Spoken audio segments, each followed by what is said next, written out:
Coucou tout le monde, voilà, je suis de retour aujourd'hui avec une petite vidéo qui n'a rien à voir avec les cheveux, c'est plutôt une vidéo mode. Alors moi je ne suis pas une modeuse, je ne suis pas quelqu'un qui regarde les défilés ou qui se tient informé des dernières sorties, etc.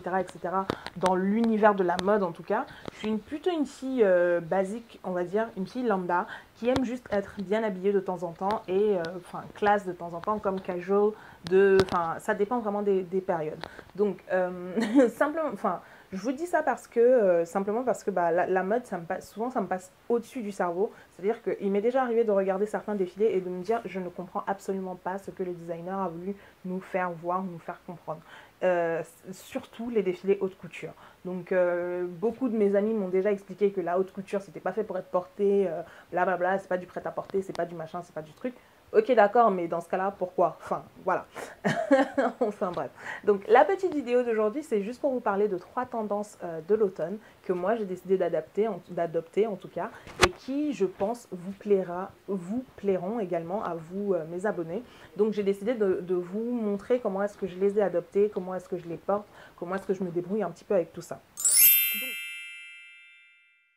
Donc, la première tendance dont on va parler, c'est le manteau oversize, le manteau XXL, le manteau de type Olivia Pope de Scandal.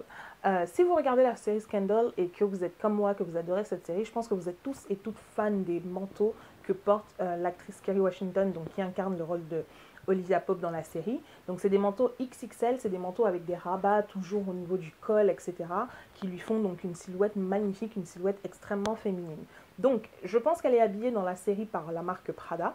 Si vous avez les moyens de vous offrir un manteau Prada, n'hésitez vraiment pas parce que c'est une marque qui est très classique, que j'aime beaucoup. C'est vrai qu'ils ont le dérivé Miu Miu, donc, qui est, donc, je pense, la fille ou l'héritière, en tout cas, de cet empire-là, qui fait des choses un petit peu plus olé olé. Mais Prada est plutôt assez classique, donc vous faites des coupes très classiques en termes de sacs, de vêtements, etc.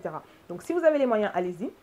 Si vous êtes plutôt low on the budget, donc si vous êtes plutôt proche de vos sous et que vous n'avez pas forcément les moyens de vous acheter un manteau Prada, ne vous en faites pas, je vous ai trouvé des solutions de rechange. Donc la première solution, c'est le manteau Zara. Donc Zara a sorti un manteau similaire à peu près en camel.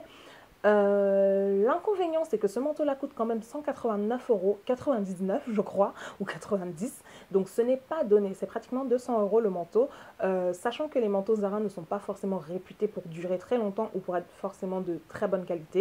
Donc, le manteau Zara coûte 189 €. Vous pouvez éventuellement attendre les soldes, mais je ne suis pas sûre qu'il sera toujours disponible parce que je pense que toutes les fashionistas se sont jetées dessus. Shirley Bieniang, qui est une youtubeuse très très suivie, l'a déjà montré dans plusieurs vidéos. Et forcément, je pense que tout le monde s'est jeté sur ce manteau-là, donc il risque de ne plus être disponible pendant les soldes. Mais, il y a également Mango qui a sorti un manteau similaire. Il coûte 159 €. Ce n'est toujours pas donné, mais en tout cas, c'est déjà. La solution de rechange que je vous propose, c'est également le manteau de Mango qui coûte donc 159 €. C'est toujours pas donné, mais il est dans un coloris différent. Je pense que celui de Mango est plutôt gris, noir ou bleu, noir, etc. Donc, ça vous fait déjà un coloris différent, en tout cas de celui de Zara, et un prix déjà un petit peu moins élevé que celui de Zara. Donc, si ce type de manteau-là c'est toujours pas dans votre catégorie de prix, j'ai une autre solution pour vous. Donc, ma copine C, qui est donc ma fournisseuse S Bon Plan, S Bonne Réduction chez les créateurs, etc. Enfin, bref, voilà. M'a envoyé la photo d'une nana qu'on suit toutes les deux sur Instagram et qui s'appelle Jenny Max. Je ne sais pas si vous la connaissez, mais elle portait exactement le même manteau que j'ai trouvé très, très, très beau en camel. Et elle disait l'avoir acheté à 15 € chez les Chinois. Donc, je suis allée en mission repérage, en mission je cherche absolument ce manteau-là parce que 15 €, je ne l'aurais laissé passer pour rien au monde. Je l'ai donc trouvé dans les boutiques de petits Chinois. Et effectivement, il existe en plusieurs coloris, donc en beige, en camel, en noir, en gris, en bleu foncé, en blanc, en rouge, en bordeaux. Et je l'ai pris dans tous les coloris qui me plaisaient. Voilà, donc le manteau coûte 20 €, il est chez les Chinois. Il est plutôt bien coupé pour un manteau qu'on peut trouver chez les Chinois. Il tient chaud, en tout cas pour le printemps. Je ne suis pas sûre qu'en hiver ce soit toujours le cas, mais je pense qu'avec un bon pull, ça ira tout à fait. La matière est plutôt douce, plutôt agréable à toucher. Et franchement, pour 20 € contre 159, 189 € ou je suppose 2000 et quelques pour Prada, je pense que on peut ne pas, On peut estimer que c'est une très bonne affaire, d'accord? Donc effectivement, ce ne sera pas un manteau que vous transmettrez à votre fille, ce ne sera pas un manteau qui va vous durer 50 ans, hein, ça c'est clair et net, mais en tout cas c'est un bon substitut à petit prix. Donc si vous êtes fan des bonnes affaires, n'hésitez pas à me demander, je vous passerai donc les différentes informations en inbox ou en commentaire sous la vidéo YouTube. Voilà.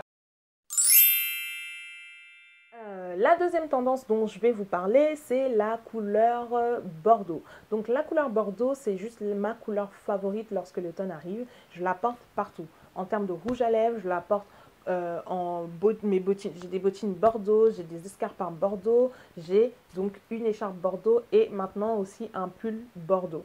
Donc c'est juste une couleur que je trouve très vibrante, très riche et que je trouve parfaite pour l'automne. Donc je vous montre ici, donc juste pour le bien de cette vidéo, hein, j'ai porté mon écharpe préférée sur mon pull bordeaux. Donc c'est pas comme ça que je les mets généralement, hein, vous inquiétez pas. Je mets ce pull bordeaux là avec une autre écharpe et cette écharpe bordeaux là avec d'autres vêtements pour que la couleur bordeaux soit donc celle qui on va dire, ressortent sur mon outfit à ce moment-là. Mais comme j'étais en train d'enregistrer la vidéo juste pour vous montrer de quoi je parlais, j'ai porté l'un sur l'autre, ça fait un peu ton sur ton, donc pour moi, ça a tendance à atténuer un peu la couleur, ce qui est dommage. Mais bon, donc le pull en question, c'est un pull que j'ai acheté chez Zara, je vous en ai parlé déjà dans mon précédent haul.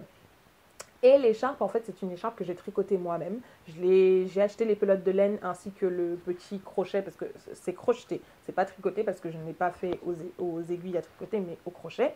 J'ai acheté donc les pelotes de laine et le crochet chez Fil d'Art. Donc Fil d'Art est situé, il y a un petit kiosque dans le centre commercial de la Défense, mais il y a également une boutique que j'ai découverte qui est donc dans le petit passage juste derrière le printemps. Côté donc le printemps qui est collé au H&M au niveau Haussmann. Donc il y a une grande boutique Fil d'Art là-bas. Donc je vais retourner me chercher des pelotes de laine bordeaux parce qu'il faut que je me refasse une écharpe parce que celle que je porte pour cette vidéo là m'a été arrachée par mon copain qui la trouve juste super jolie. Enfin bref, voilà. Donc ces hommes, franchement, voilà. Voilà, donc la couleur bordeaux, franchement, n'hésitez pas, par petites touches, par grosses touches. Enfin, si vous êtes fan, franchement, n'hésitez pas. Moi, je l'adore. Je ne m'en passe vraiment plus du tout.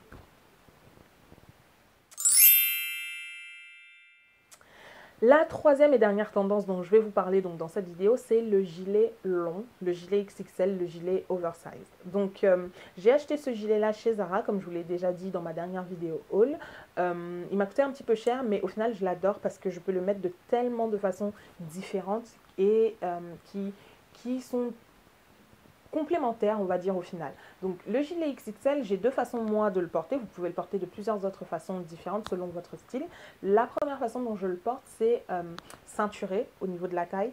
Et je le tire un petit peu pour qu'il ressorte au-dessus de la ceinture. Et je le porte donc dans ces cas-là avec des escarpins. Voilà, donc ça fait un look un petit peu qui fait très maîtresse d'école, je sais. Donc si ce n'est pas ce que vous voulez comme look, n'hésitez pas à le mettre autrement. Donc je l'ai déjà mis également avec un jean Destroy et des escarpins. Toujours des escarpins lorsque je le porte ceinturé comme ça, parce que ça a tendance donc à me rapetisser. Moi je ne suis pas très grande, je fais 1m68. Ok, vous me direz c'est plus grand que certaines, mais je ne suis pas non plus, je fais pas non plus 1m75 quoi. Donc ce genre de vêtements très long a tendance à éventuellement vous tasser un petit peu. Donc on peut les porter, donc si vous le portez comme ça un peu avec ce look dame là, mettez-le avec des talons si possible, d'accord? Donc la deuxième façon que j'ai de le porter, c'est donc avec mes looks très casual, c'est-à-dire des baskets, une petite robe ou une petite jupe ou un short, et je le mets comme ça simplement. Donc je le trouve très adapté pour les deux occasions, aussi bien pour le côté habillé que pour le côté casual quand j'ai envie de rien mettre d'autre. Je le mets et puis je balance donc une grosse écharpe autour de mon cou et je suis partie. Donc quand il ne fait pas très froid. Surtout que celui-là de gilet, il me tient vraiment bien chaud. Donc il est disponible chez Zara, en tout cas moi je l'ai eu chez Zara. Je pense qu'il y a plusieurs autres alternatives, notamment même chez les petits chinois, hein, je pense qu'il doit y en avoir pas mal. Mais après, je ne suis pas sûre qu'il soit aussi chaud que celui-là. Donc voilà. Donc c'était les trois petites tendances dont je voulais vous parler aujourd'hui. J'aimerais bien aborder avec vous un sujet de vidéo qui est donc le fait que les chaussures de créateurs soient super inconfortables. Je ne sais pas si vous êtes comme moi, je sais que ça n'a rien à voir avec le sujet de la vidéo actuelle, mais j'avais juste envie de le dire. Si vous êtes comme moi et que vous avez quelques chaussures de créateurs, laissez-moi savoir lesquelles sont. Ma syntaxe n'est pas très correcte, enfin bref, je sais plus ce que je disais, mais lesquelles est-ce que vous avez et si elles sont confortables ou non. Je mets sur le banc des accusés Louboutin, Prada, Zanotti.